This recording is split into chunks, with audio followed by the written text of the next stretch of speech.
네, 오늘은 여러분들이 너무나도 잘 알고 있듯이 기쁜 성탄절입니다.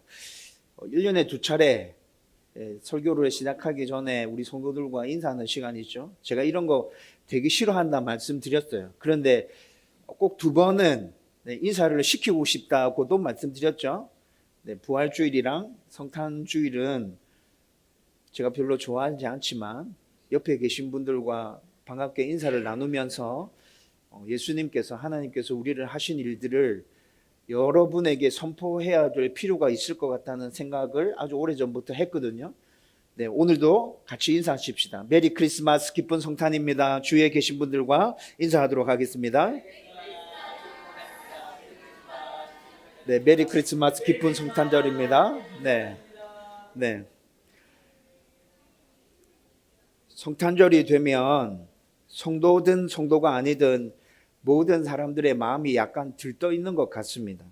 어릴 때를 생각해 보면 저도 엄청 설렜던 그런 기억이 떠오릅니다. 그런데 사역을 시작하면서 이런 마음들이 많이 사라졌고 아예 없어진 것은 아닌데 아주 조금 남아 있는 것 같아요. 오늘 아침에 저희 아이들이랑 이제 성탄 감사 예배 드리기 위해서 집에서 출발해서 나오는데 거리가 너무 한산하더라고요. 그래서 그 모습을 보면서 오늘 기쁜 성탄절인데 거리가 참 한산하다. 제가 이렇게 말을 내뱉었는데 그러면서 제 머릿속에 문득 어린 시절 저의 성탄절의 모습들이 막 기억이 막 떠올랐어요. 여러분들 어릴 때부터 신앙생활 하신 분들은 그런 추억들이 다 있을 거예요. 성탄 축하 행사 우리 어제 오후에 했죠. 그 축하 행사들 그리고 아이들의 선물 꾸러미 청소년과 젊은이들은 밤새도록 모여서 선물 교환하고 캠프파이어 하고 예수님께서 이 땅에 오셨음을 그렇게 기뻐하고 축하하면서 재미나게 놀았죠.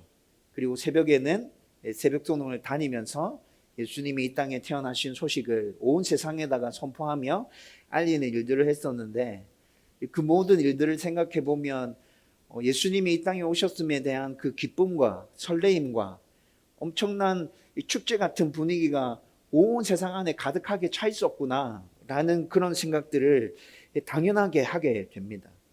성도가 아니라도 그들의 모습들을 가만히 살펴보고 있으면 이런 분위기들을 그들도 만끽하고 누리고 있는 것 같아요. 특별히 연인들은 더 그렇죠.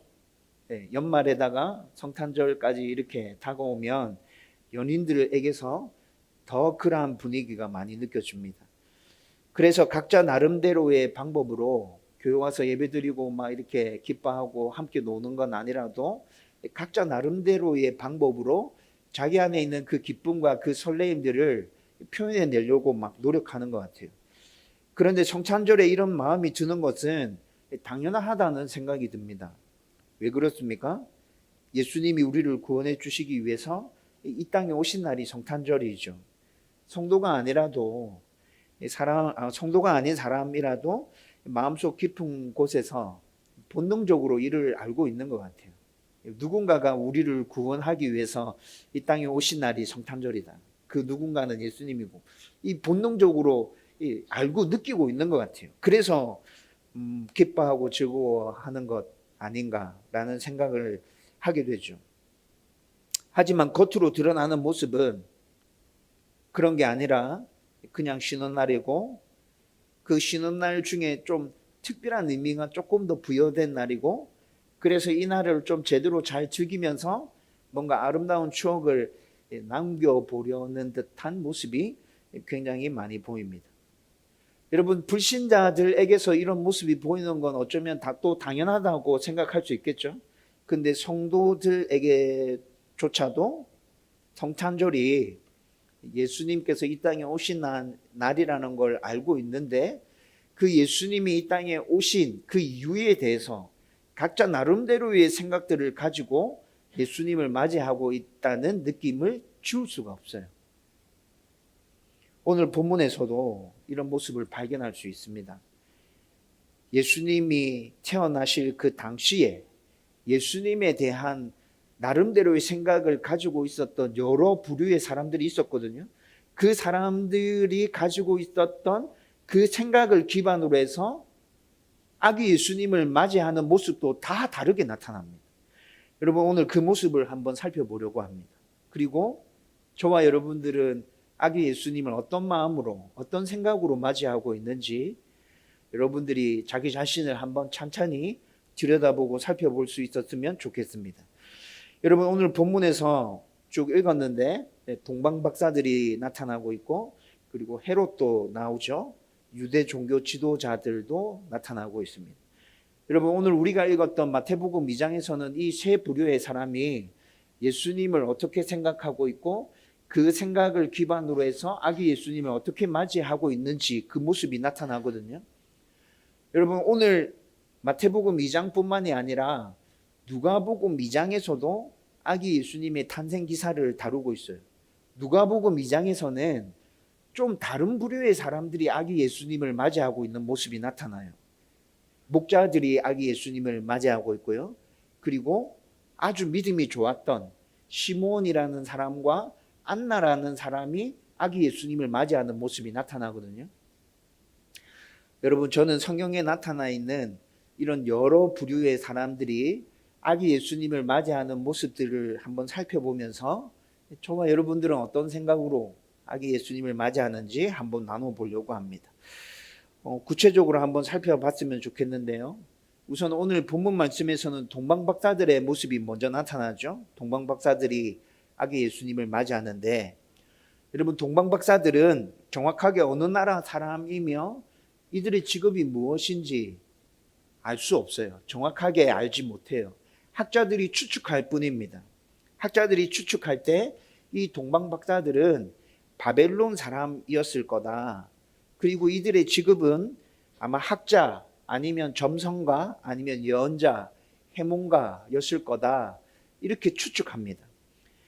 여러분, 성경을 연구하는 학자들이 동방박사들이 바벨론 사람이며 학자, 점성가, 예언자 뭐 이런 사람들이었을 거다라고 추측하는 근거가 있겠죠? 네, 근거가 있죠. 동방박사들을 바벨론 사람이라고 추측하는 이유는 바벨론이 예루살렘의 동쪽에 자리를 잡고 있었거든요. 동방이라는 말 안에 동쪽에서 온 사람들이라는 의미가 담겨져 있죠. 이스라엘을 기준으로 생각해 봤을 때 바벨론이 동쪽에 있었어요. 그러니까 바벨론 사람일 거라 추측하는데, 아니 목사님, 이스라엘 동쪽에 바벨론 나라 하나밖에 없어요? 이렇게 질문하고 싶은 분들 계실 거예요. 이스라엘 동쪽에 바벨론 말고 여러 나라들이 있었죠. 그런데 그 여러 나라들 중에 바벨론도 이스라엘 동쪽에 있었던 나라 중에 하나였고, 그리고 우리가 잘 알듯이 남유다가 멸망하고 난 다음에 바벨론에 엄청나게 많은 숫자의 유대인들이 포로로 잡혀가죠. 그리고 70년 동안 바벨론에서 포로로 지냅니다. 그리고 포로 귀환을 맞이했을 때 소수의 사람들만 다시 예루살렘으로 돌아오고, 많은 사람들은 여전히 바벨론에 남아서 유대인들이 그곳에서 살아가고 있어요. 그렇기 때문에 바벨론에는 이스라엘과 관련된 여러 가지 정보들과 여러 가지 사람들이, 여러 종류의 사람들이 그 바벨론 안에서 함께 섞여져서 살고 있는 것이죠. 아기 예수님이 태어날 당시도 바벨론에는 수많은 유대인들이 살고 있었어요. 그 수많은 유대인들로부터 파생되어진 여러 정보들이 바벨론 안에 가득 차 있었다고요. 여러분, 이런 이유들로 인해서 바벨론에서 살고 있는 학자들, 학문을 연구하는 사람들은 이스라엘에 대해서 엄청 많은 정보와 지식들을 가지고 있었어요. 여러분, 그래서 바벨론의 동방박사들은 바벨론 사람인데 그들이 이스라엘에 대한 이런 여러 지식들을 토대로 해서 이맘때쯤에 이스라엘의 구원자로서 누군가가 태어날 거라는 사실을 그들은 알고 있었을 거야. 그래서 별을 연구하다가 이렇게 해서 여기까지 온 게 됐을 거야. 성경을 연구하는 학자들은 이렇게 추측하면서 그들은 바벨론 사람일 거라고 얘기하는 것이죠. 그리고 또 학자, 점성가, 예언자, 마술가, 이런 직업을 가진 사람일 거라고 얘기하는 것에도 타당한 근거가 있어요. 여러분, 이때 이 당시에 바벨론에서 학자, 예언자, 해몽가, 마술가, 점성가 이런 사람들이 학문을 되게 깊이 있게 연구하는 사람들이에요. 다양한 학문을, 여러 가지 학문을 깊이 있게 연구하면서 이스라엘의 수많은 정보와 지식과 관련된 것들이 바벨론 안에 존재하고 있었다고 방금 말씀드렸죠. 분명히 이들은 그 이스라엘과 관련된 학문적인 부분에 있어서도 많은 것들을 알고 있었을 거라고 학자들은 그렇게 추측해요. 그리고 이들은 더구나 이때 이 당시에 미래를 예측할 수 있는 부분은 하늘을 보면서 별을 연구하는 방법이 주된 방법이었거든요. 근데 학문을 이렇게 연구하는 사람들 거의 대부분은 하늘과 별을 연구하면서 미래를 예측하기 위해서 굉장히 많이 노력했어요. 이런 모든 것들을 다 종합해 보면 동방박사들은 바벨론 사람이며 학문을 늘 접하고 있는 학자나 예언가나 점성가나 이런 사람들이었을 거야 라고 추측하는 것이 어느 정도 타당성이 있다는 얘기인 것이죠. 여러분, 이들은, 동방박사들은 하늘을 보고 별을 연구하고 미래를 예측하기 위해서 뭔가 자기들 나름대로 열심히 노력하던 중에 특별한 별을 하나 발견하게 됩니다. 그리고 그 별을 보면서 뭔가 저 별이 우리에게 암시해 주는 바가 있구나라고 생각해서 그 별을 추적해서 쫓아오다 보니까 지금 여기까지 다다랐다는 것이죠. 지금 마태복음 2장에 등장하고 있는 동방박사들은 그런 과정을 거쳐서 지금 여기 이 자리에 있는 것이에요. 여러분, 오늘 말씀에서 오늘 말씀 6절 말씀에 보면 미가서 5장 2절 말씀을 인용하고 있거든요. 미가서 5장 2절 말씀을 인용하고 있는데 동방박사들이 유대인의 왕으로 나신 이가 어디 있느냐라고 물어요. 그런데 유대인의 왕으로 나신 이가, 유대인의 왕이라는 이 표현이 미가서 5장 2절에 나타나는 예언에 나오는 말씀이라고. 그러니까 이런 것들을 잘 종합해 보면 이들은 구약에 있는 말씀들을 잘 알고 있는 사람들이구나. 그리고 구약의 말씀을 토대로 해서 이스라엘에 위대한 사람이 태어난다는 걸 알고 있었구나. 별을 연구하던 중에 그걸 보고 이스라엘에 어떤 특별한 일이 일어나겠구나라는 추측을 하고 지금 여기까지 왔구나. 이렇게 생각해 볼 수 있다는 것이죠. 여러분, 이들은 지금 그 별로 인해서 뭔가 중요한 일이 일어날 거라는 걸 알고 만반의 준비를 해서 지금 어떤 일이 일어날 것인지 궁금증을 안고 지금 여기까지 온 거예요. 그들이 챙겨온 물건들이 있죠. 오늘 본문에 보면 황금과 유황과 몰약을 챙겨왔다고 말하고 있습니다. 그런데 황금과 유황과 몰약은 왕께 드리는 선물이거든요. 평범한 사람들에게 이런 선물을 주는 게 아니에요. 왕에게 드리는 선물인데 지금 동방박사들이 왕에게 드리는 선물을 준비해서 지금 여기까지 쫓아온 거예요. 이런 모든 것들을 다 종합해보면 유대 땅에서 뭔가 진짜 위대한 인물이 태어날 거라는 걸 알고 지금 여기까지 왔다는 거죠. 네, 그래요. 그리고 이스라엘이 점점 가까우면서 아마 이들은 그 바벨론에서 처음 별을 보고 출발할 때는 이 별이 자신들을 어디로 인도할지 몰랐을 것 같아요.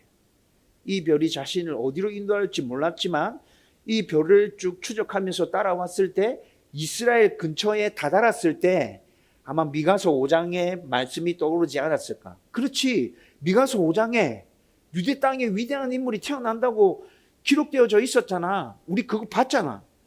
유대 땅에 지금 엄청난 사람이 태어날 건가 봐.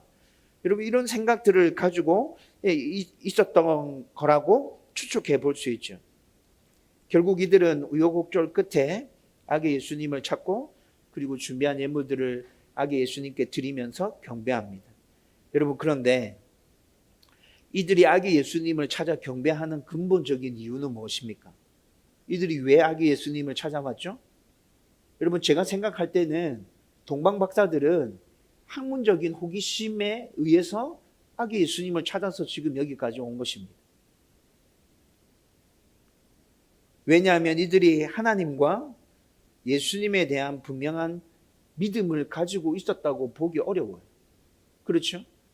처음부터 바벨론에서 이들이 살고 있을 때부터 하나님과 예수님, 오실 메시아 예수님에 대한 분명한 믿음을 가지고 있었다고 추측할 만한 근거가 하나도 나타나지 않죠. 이들은 분명한 믿음이 없었던 것 같아요. 단지 로마서 말씀을 보면 만물에 하나님을 알 수 있는 뭔가를 하나님께서 숨겨놓으셨다고 얘기하고 있죠. 그 말씀처럼 이들은 별을 연구하던 중에 만물 가운데 숨겨져 있는 하나님을 알 만한 것들을 발견했을 뿐이에요. 정확하게 그분이 하나님이라는 걸, 예수님이라는 걸 몰랐어요. 그렇지만 위대한 뭔가가 이 땅에 태어나서 오시는구나, 이 정도를 알고 지금 이들은 그 발자취를 쭉 따라서 여기까지 온 거라는 것이죠. 이렇게 하기 예수님을 경배하고 난 이후에 그들이 어떤 믿음을 가지고 살았는지에 대해서 또 성경은 우리 가운데 얘기해 주고 있지 않아요. 그냥 이들의 행적은 이렇게 끝나버려요. 아기 예수님을 찾아왔고 경배했고 그 뒤로 다시 고국으로 돌아갔더라. 그 뒤에 어떤 흔적도 나타나지 않는다고요. 여러분, 지금까지 하나님과 예수님을 믿었던 많은 성도 중에 동방 박사들처럼 예수님을 맞이하는 사람들이 있습니다. 자연과 자기 삶 가운데서 펼쳐지는 여러 상황들을 통해서 신의 존재를 느낍니다. 신이 있구나.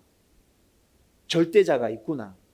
그 절대자를 한번 알아봐야 되겠어 라는 마음으로 여기저기 종교를 찾아 기웃거리다가 기독교까지 이르러서 하나님은 어떤 분일까? 예수님은 어떤 분일까?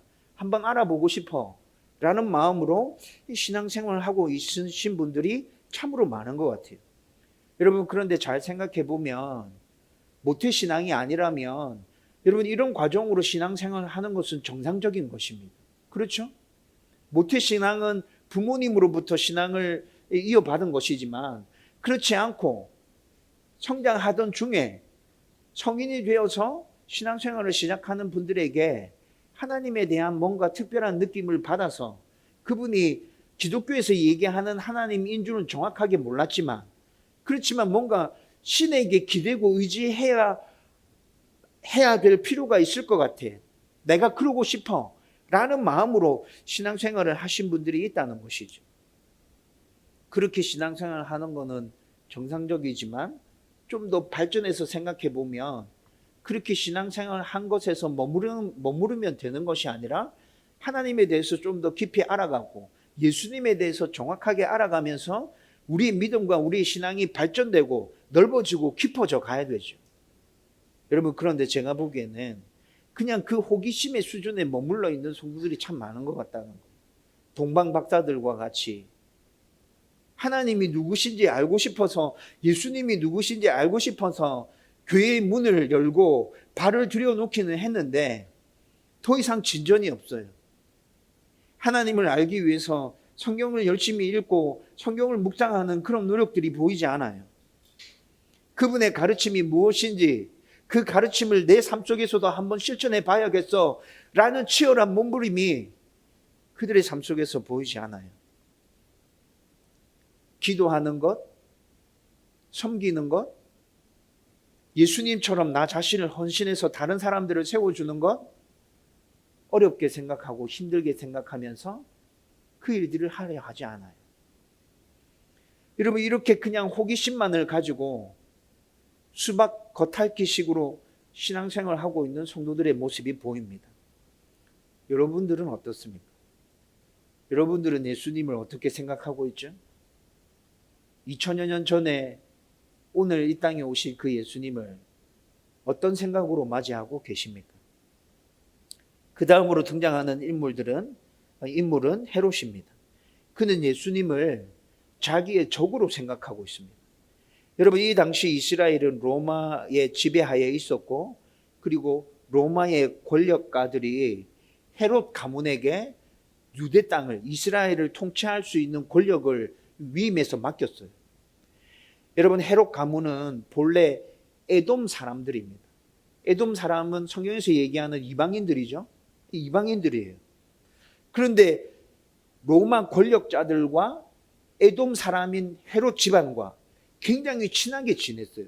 친하게 지내다가 로마가 유대 땅을 점령하고 다스리기 시작하면서 네가 한번 그러면 이스라엘 한번 다스려 봐. 이렇게 해서 헤롯 가문이 그 권력을 위임받았다는 거죠. 여러분, 이렇게 권력을 위임받은 헤롯 가문은 유대인들의 마음을 사기 위해서 엄청난 노력을 해요. 에돔 사람임에도 불구하고 이스라엘을 다스릴 수 있는 권한을 위임받고 난 이후에 이들이 몽땅 유대교로 개종합니다. 유대교로 개종해서 유대 땅 사람들을, 이스라엘을 다스리는 동안에 어떻게 해서든지 그들의 마음을 한번 얻어봐야겠어. 여러분, 이런 모습들이 개종을 통해서 분명하게 드러나고 있는 것이죠. 여러분, 이런 일들 뿐만이 아니라 오늘 본문에 나타나는 헤롯 왕은 사마리아와 여리고를 다시 재건합니다. 여러분, 이때 이 당시에 사마리아와 여리고는 거의 폐허처럼 돼 있었거든요.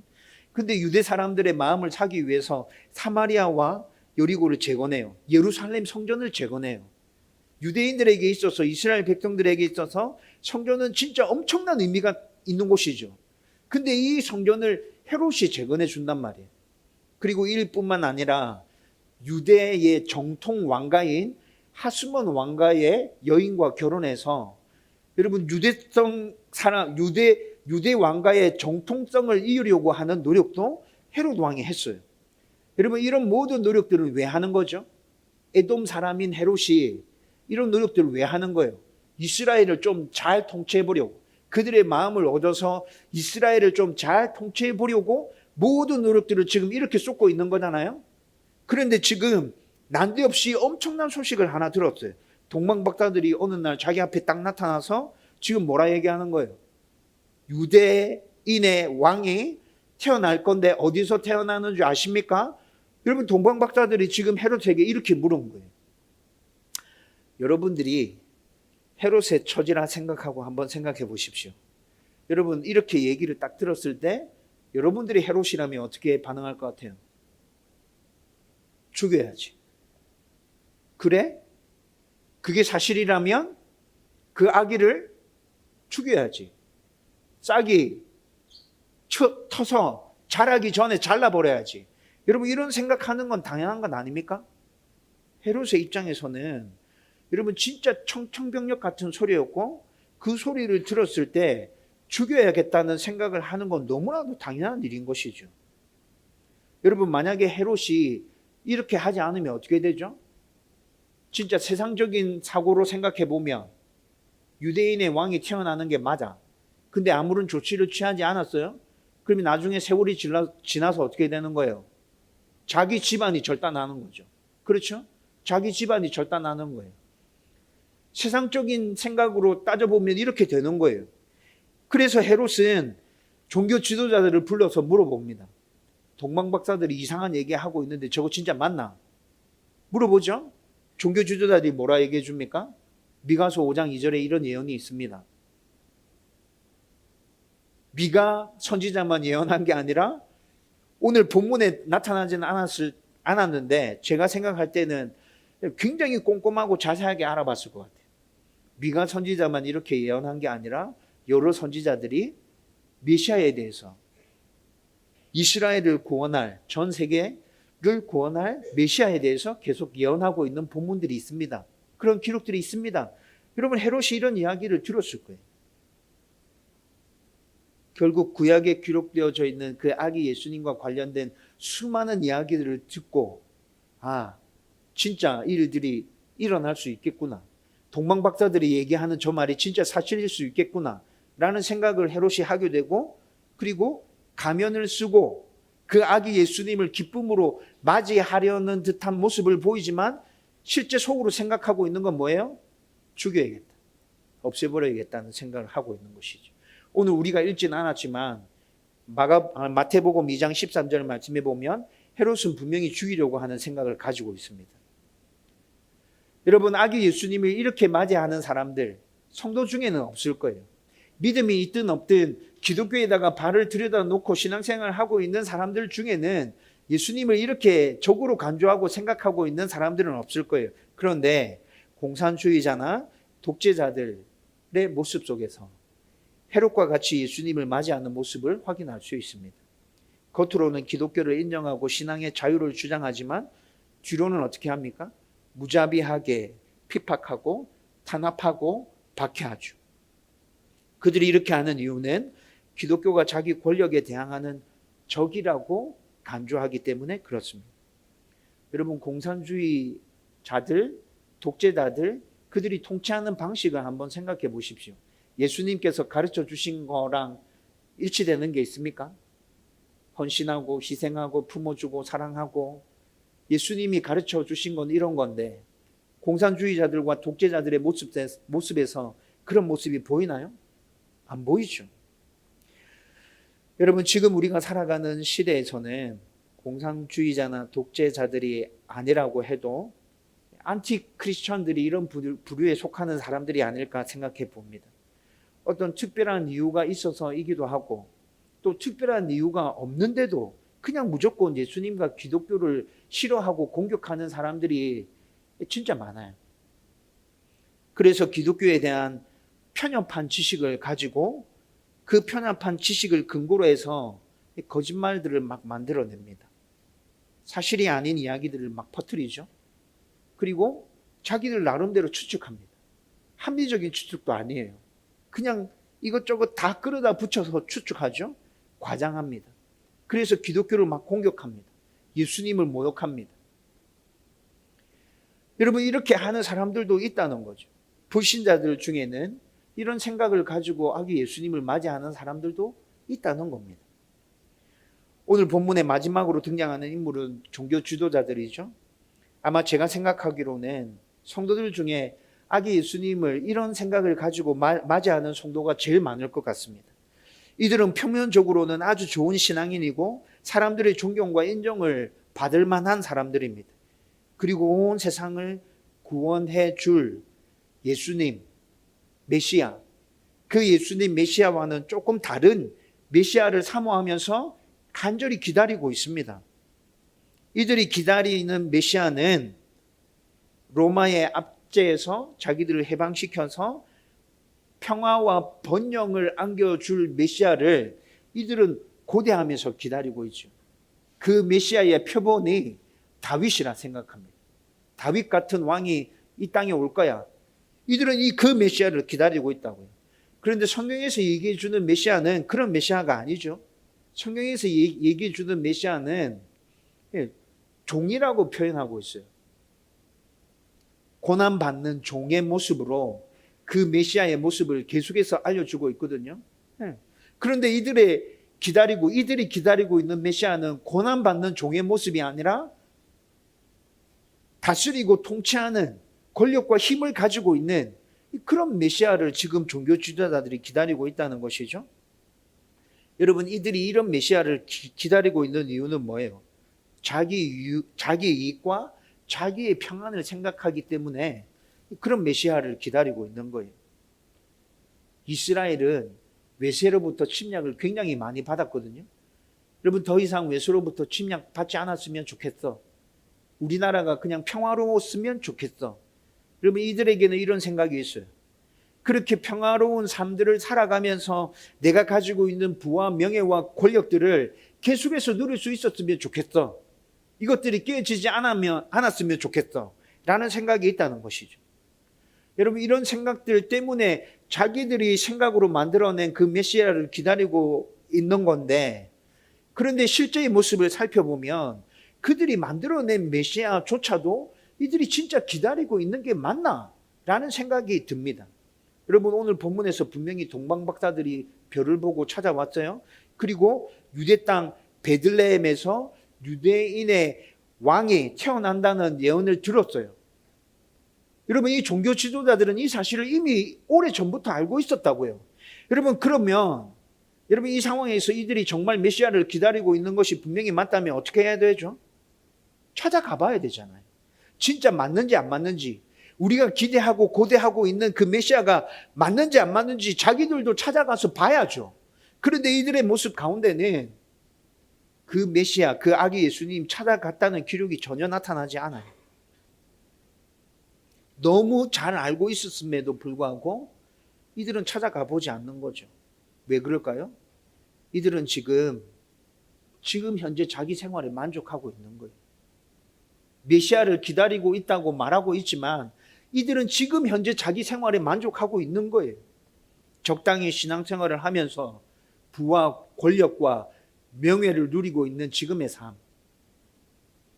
천국에 가면 좋겠다고 얘기하지만 그냥 지금 이대로 살면 좋겠어요. 속마음은 이런 마음이 더 크다는 것이죠. 그들이 만들어 놓은 그 틀 안에서 자신을 위한 신앙생활을 지금 하고 있는 거예요. 여러분, 종교 지도자들도 삶을 살아가다 보면 힘들고 어려운 일들을 겪겠죠. 힘들고 어려운 일을 겪을 거예요. 그렇게 힘들고 어려운 일들을 겪을 때 자기가 만들어 놓은 그 종교적인 틀 안에서 하나님의 위로를 받고 하나님의 격려를 그냥 받으면 그것으로 만족하는 거예요. 자기가 만들어 놓은 그 틀 안에서 그냥 매일매일 평안한 삶들이 지속되어지고 있으면 죽고 난 다음에 천국은 생각하고 싶지 않은 문제가 돼버리는 거예요. 그러면서 자기가 원하는 위로, 격려, 평안, 은혜, 복, 사람들과의 인정과 존경 이런 거 받으면 그냥 만족하면서 신앙생활을 하는 것이죠. 성경 말씀대로 다 순종하는 것은 너무 부담스럽고 너무 힘들게 느껴져서 그렇게 하고 싶지 않습니다. 하나님, 나한테 너무 많은 것 요구하지 마세요. 그냥 요 정도 할게요. 요 정도 할게요. 여러분, 지금 종교 지도자들의 모습에서 그런 모습이 좀 보인다. 이 시대 성도들 중에 종교 지도자들과 같은 생각들을 가지고 신앙생활을 하고 예수님을 맞이하고 있는 사람들이 정말 많은 것 같아요. 여러분들은 어떤 모습으로 예수님을 맞이하고 있습니까? 여러분, 오늘 본문에 나타나는 인물들은 이런 생각들을 가지고 있는 것 같아요. 오늘 읽진 않았지만 누가복음에 또 다른 부류의 사람들이 등장한다고 말씀드렸죠. 누가복음에 등장하는 부류는 목자들, 그리고 믿음이 좋은 두 사람이 등장하는데 시므온과 안나라는 사람이 등장하고 있습니다. 여러분, 누가복음 2장에 아기 예수님이 이 땅에 오시는 기사들을 쭉 읽어보면 먼저 천사들이 양을 치고 있는 목자들에게 나타나서 아기 예수님에 대해서 구체적으로 얘기해 줍니다. 이 땅을 구원할 메시아가 오늘 태어난다. 구유에서 태어나실 건데 너희들이 가서 경배하면 좋겠다. 자세하게 알려주죠. 여러분, 천사들의 이 말을 전해 들은 목자들은 여러분, 자기가 하고 있는 일들을 내버려 두고 그 아기 예수님을 찾아서 경배하기 위해 길을 떠납니다. 여러분, 누가복음 2장을 읽어보면 목자들이 지금 한밤중에 자기 양을 치고 있는 중입니다. 한밤중에 자기 양을 치고 있는 중이라고요. 여러분, 이때 이 당시 목자들은 이스라엘 사회 안에서 최하층민의 사람들입니다. 자기의 양떼를 치고 있다 얘기하는데 그 양의 주인은 따로 있다는 거죠. 따로 있고 고용된 사람이에요. 종이에요. 여러분, 이런 상황 가운데서 지금 한밤중에 양을 치고 있는데 천사가 와서 하는 이야기를 듣고 양을 지금 두고 아기 예수님을 찾아갔다는 얘기인 거예요. 여러분, 지금 이들은 뭐 하고 있는 거예요? 자기의 모든 것들을 걸고 모험하고 있는 거예요. 여러분, 최고 하층민의 자리에 있는 이 종들이 양을 치고 있는 중에 한밤중에 자기의 양들을 두고 이렇게 갔을 때 문제가 생기면 어떻게 되는 거죠? 문제가 생기면 어떻게 돼요? 양들에게 문제가 생기면 여러분, 이때 이 당시에 종들이 어떤 대우를 받았죠? 주인의 마음대로 처분할 수 있는 물건과 같은 사람들이었잖아요. 그렇죠? 여러분, 최악의 경우를 한번 생각해 보십시오. 목자들이 천사의 이야기를 전해 듣고 아기 예수님을 경배하러 갔어요. 만약에 진짜 안 좋은 일이 생긴다면 최악의 경우 이들은 어떻게 될 수 있을까요? 자기의 생명도 내어놓아야 되는 상황에 처할 수 있다는 거죠. 근데 이들이 지금 뭐 합니까? 모험을 감행하고 있습니다. 천사들이 전해주는 그 예수님에 대한 구체적인 이야기들을 전해 듣고 그분이, 천사들이 얘기한 게 진짜 맞다면, 그분이 메시아라면 우리가 모든 것들을 다 제쳐주고 그분에게 가서 경배하는 건 너무나도 당연한 일 아니야? 여러분, 목자들이 이 결단으로 모험을 감행해서 그 아기 예수님을 찾아가서 경배하고 있다는 것이죠. 제가 생각할 때 우리가 진짜 분명한 믿음을 가지고 있는 성도가 맞다면 목자들이 보였던 이 모습이 우리에게서 나타나야 되는 모습이 아닌가라는 생각이 든다는 거죠. 그리고 시므온과 안나의 모습을 살펴보면 시므온은 성령이 충만한 사람이라고 얘기합니다. 아기 예수님이 태어나서 8일이 지나서 할례를 받기 위해서 성전에 올라갑니다. 성전에 올라갔는데 성전에 있던 시므온이 그 아기 예수님을 보고 성령이 충만하여서 아기 예수님께 경배하며 찬양합니다. 여러분, 시므온이 찬양하는 모습을 성경에 기록되어 있는 말씀으로 읽어드릴 테니까 여러분들 주의를 기울여서 한번 들어보십시오. 누가복음 2장 30절에서 32절에 나타나 있는 말씀이에요. 내 눈이 주의 구원을 보았사오니 이는 만민 앞에 예비하신 것이요 이방을 비추는 빛이요 주의 백성 이스라엘의 영광이니이다. 시므온이 아기 예수님을 보고, 여러분, 이렇게 아기 예수님을 찬양하고 있거든요. 여러분, 시므온이 이렇게 찬양하고 있는 모습만 봐도, 다른 것 살펴보지 않아도 그가 얼마나 메시아를 고대하고 있었고, 아기 예수님을 보자마자 내가 기다리고 있었던 그 메시아가 바로 이분이구나, 단번에 알아보고 찬양하고 있다는 게 확 느껴지잖아요. 저와 여러분들이 분명한 믿음을 가지고 있다면 이 땅에 오신 아기 예수님을 시므온처럼 맞이해야 되지 않겠습니까? 여러분, 안나에 대한 기록은 누가복음 2장에서도 아주 조금 나타나요. 그런데 안나도 오실 메시아를 고대하면서 성전에서 기다리고 있어요. 금식하고 기도하면서 그 메시아를 기다리고 있다가 아기 예수님을 보자마자 자기가 기다리고 있던 메시아가 이분임을 바로 직감하고, 그리고 사람들에게 이분에 대해서, 예수님에 대해서 계속해서 얘기해 주었다고 누가복음에서 얘기하고 있어요. 예수님이 메시아이심을 안나는 증거한 거죠. 여러분, 우리 가운데 진짜 믿음이 있다면 안나와 같은 모습으로 우리의 믿음이 드러나야 되지 않겠어요? 예수님이 메시아이십니다. 우리를 구원하기 위해서 이 땅에 왔습니다. 이분 말고 다른 방법은 없습니다. 여러분, 우리도 세상을 향해서 이렇게 선포하고 담대히 외쳐야 되지 않을까요? 저는 누가복음에 나타나는 이 목자들과 시므온과 안나의 모습을 보면서 아기 예수님으로 이 땅에 오시는 그 예수님을 진짜 성도라면 이런 마음으로 맞이해야 되는 것 아닌가? 이런 마음으로 기뻐하고 즐거워할 수 있어야 되는 것 아닌가? 라는 생각을 하게 된다는 것이죠.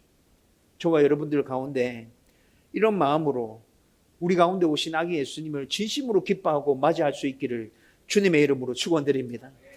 여러분, 이제 말씀을 정리하려고 합니다.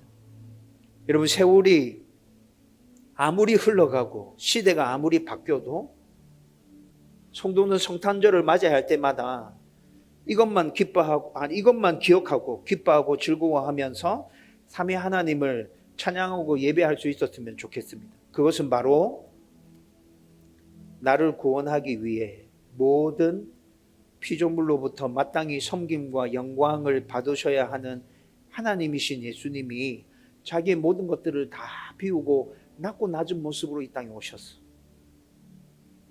여러분, 우리가 이 땅에 오신 아기 예수님 생각할 때 그 생각이 먼저 떠올라야 된다고요.